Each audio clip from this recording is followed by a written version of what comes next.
Sinead O'Connor's body has now been released to her relatives following an autopsy.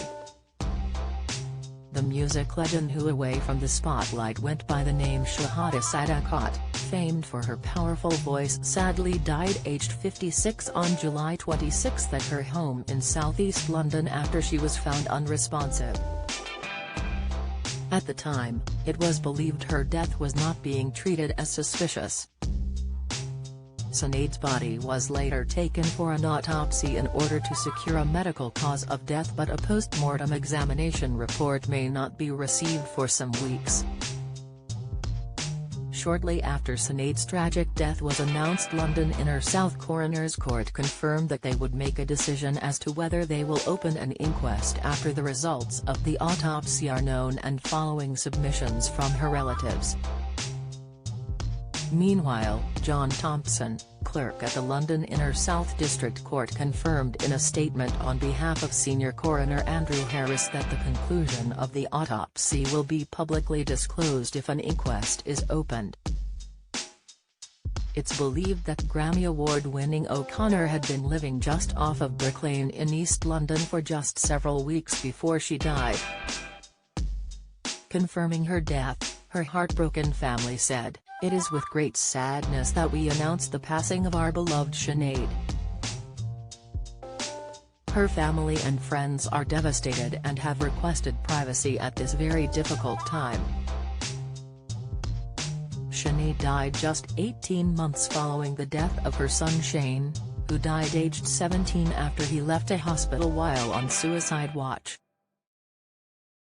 Prior to her death, the musician shared a picture of her beloved son on Twitter and penned, "Been living as undead night creature since. He was the love of my life, the lamp of my soul. We were one soul in two halves. He was the only person who ever loved me unconditionally. I am lost in the bardo without him." She had been updating fans on her Twitter account about her life and revealed she was planning to create music in the lead-up to her passing. Her management team later revealed that she had been putting the finishing touches to a new album, her first studio record in 9 years. She was also looking at finalizing upcoming tour dates for 2024 and had been exploring opportunities around a movie of her book. In a statement on their website, 67 management said, "Wonderful plans were afoot at this time. Testament and tribute to those who have put their hearts first for Sinead, to whom we are forever grateful." The star, who was catapulted to global stardom with her rendition of Nothing Compares to You, was known for being outspoken and never being afraid to hold back. Over the course of her life, Sinead battled several hardships and bravely opened up about the abuse she suffered at the hands of her late mother. In an emotional interview, she revealed her mum didn't want a daughter and would often make Sinead dress similar to a boy and kicked her in her uterus. She disclosed her experience in her song Fire on Babylon, and since sharing her ordeal has been a strong voice for children who had also been abused.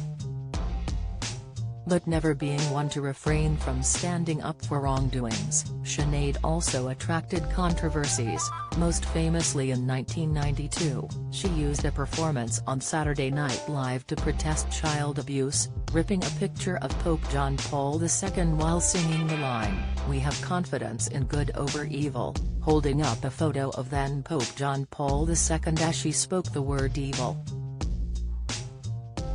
She later threw the ripped images of the Pope to the ground and said, "Fight the real enemy." Sinead was subsequently blocked from performing on the program but used her platform to protest against child abuse, which had been committed and also covered by the Catholic Church in England.